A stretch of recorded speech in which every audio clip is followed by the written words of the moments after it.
Good morning, friends. I am Arpit Saxena, student of BTech CSE, third semester. Today we are here to study history of HTML.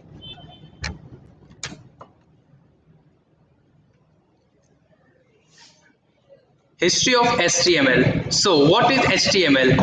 HTML is hypertext markup language. HTML is a computer language devised to allow website creation. These websites can be viewed by anyone else connected to the internet.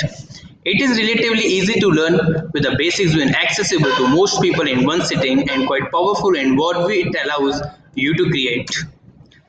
Hypertext markup language. So guys, what is hypertext here? Hypertext is nothing but it is a method by which you move around on the web by clicking on special text or hyperlinks which bring you to the next page. The fact that it is hyper just means that it is not linear. That is, you can go to any place on the internet whenever you want by clicking on links. There is no set order to do things in. Now, markup. What is markup? Markup is what HTML text do to the text inside them. They mark it as a certain type of text. HTML is a language as it has code words, syntax like any other languages like C, C++, Java, Python and many else. History of HTML.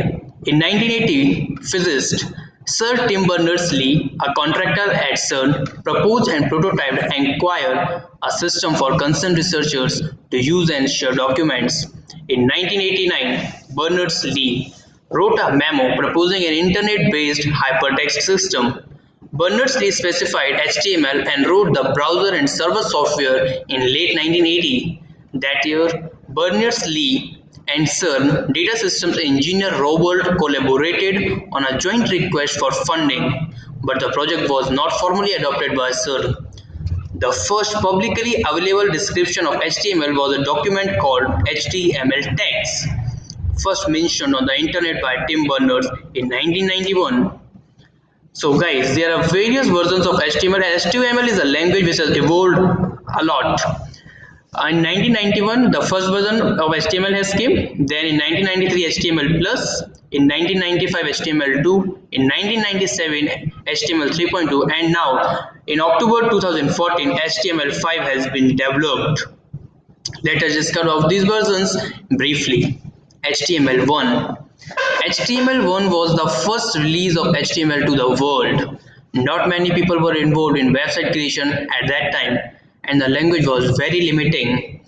There really wasn't much you could do with it bar getting some simple text onto the web. This was HTML1. Now then, HTML2 was evolved. HTML2 included everything from the original HTML1 specifications but added a few new features to the mix. HTML2 was the standard for website design until January 1997 and defined many core HTML features for the first time. Then evolved HTML3. At this time, a HTML working group led by a man named Dave Raggett introduced a new HTML draft, HTML3. It included many new and improved abilities for HTML and promised far more powerful opportunities for webmasters to design their pages. Sadly, the browsers were awfully slow in implementing any of the new improvements, only adding in a few and leaving out the rest. Partially, this failure can be attributed to the size of the overhaul, and so the HTML3 spec was abandoned. Then came HTML4. HTML4 was a large evolution of the HTML standards and the last iteration of classic HTML. Early in development, it had a code name Cogger. Most of the new functionality brought in this time is from the fated HTML3 spec as well as a host of trimmings and old text, a focus of international support for HTML's new supporting presentational language cascading style sheets. HTML4 was recommended by the W3C in December 1997 and became the official standard language. Then came XHTML.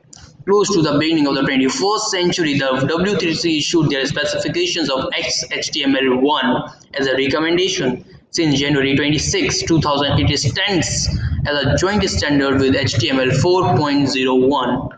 XHTML marks a departure from the way new specs have worked. It is an entirely new branch of HTML incorporating the rigors of XHTML, so that code must be properly written if it is to work once it reaches the reader's browser.